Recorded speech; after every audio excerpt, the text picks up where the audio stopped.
কষ্ট লাগে যখন সেই উৎসবটা নেই, সেই ব্যস্ততাটা নেই। সুতরাং অবশ্যই এফডিসিতে ঢুকলে এখন কষ্ট লাগে।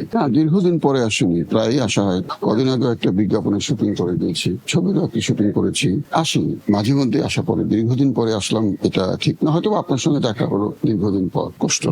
কষ্ট লাগে যখন হুমায়ুন স্যারের শ্রাবণ মেঘের দিন ছবির কাজ করেছি, দুই দুয়ারি ছবির কাজ করেছি, শ্যামল ছায়া ছবির কাজ করেছি, তখন এফডিসিতে ঢুকতাম।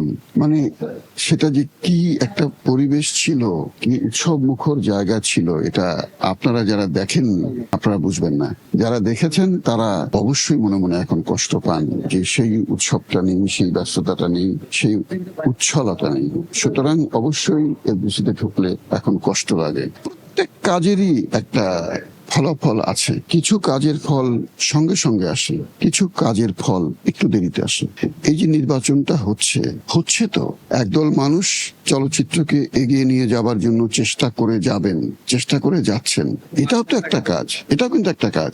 দেখা গেল যে কয়েক বছর চেষ্টার পর আবার একটা সুন্দর কাজ শুরু হয়েছে, হতে তো পারে। তো এটাও মনে করেন যে আমাদের চলচ্চিত্রকে এগিয়ে নিয়ে যাবার একটি ধাপ। ভালো সিনেমা অবশ্যই হচ্ছে, অনেক ভালো সিনেমা হচ্ছে এবং দর্শক দেখছেন। যেহেতু এখন দেখবার সুযোগ অনেক রকম, মোবাইল বসে, ঘরে বসে আপনি ছবি দেখতে পারেন, এবং এই এত সব সুযোগের কারণেই হয়তোবা হলে লোকজন একটু কম যাচ্ছে, কোনো ক্ষেত্রে, সব ক্ষেত্রে না। হলে দর্শকরা যাচ্ছে না এটা আমি মানবো না। অবশ্যই দর্শকরা হলমুখী হচ্ছেন।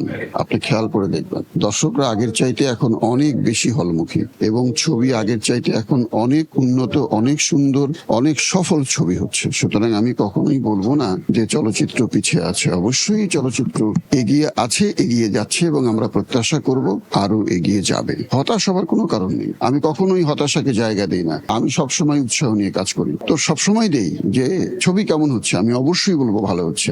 আমরা কেমন এগিয়ে যাচ্ছি চলচ্চিত্রের ক্ষেত্রে, আমি অবশ্যই বলবো আমরা এগিয়ে যাচ্ছি। কারণ হতাশ হয়ে গেলে তো আর এগিয়ে যাওয়া যাবে না। সুতরাং আমি হতাশ হতে রাজি না, আমি অবশ্যই এগিয়ে যেতে রাজি। এবং এই নির্বাচন এটিও এগিয়ে যাবার একটি পদক্ষেপ। তারা চেষ্টা করে যাবেন, সৎ চেষ্টা কখনো বৃথা যায় না। তারা সৎ চেষ্টা করে যাবেন এবং আমরা আশা করব তারা সফল হবেন। আমি যতবারই নির্বাচনে ভোট দিতে এসেছি, সবার আগে এসেছি, তো আমার মনে হয় পুরো এনভায়রনমেন্ট শুরু হওয়ার আগেই আমি ভোট দিয়ে চলে যাই।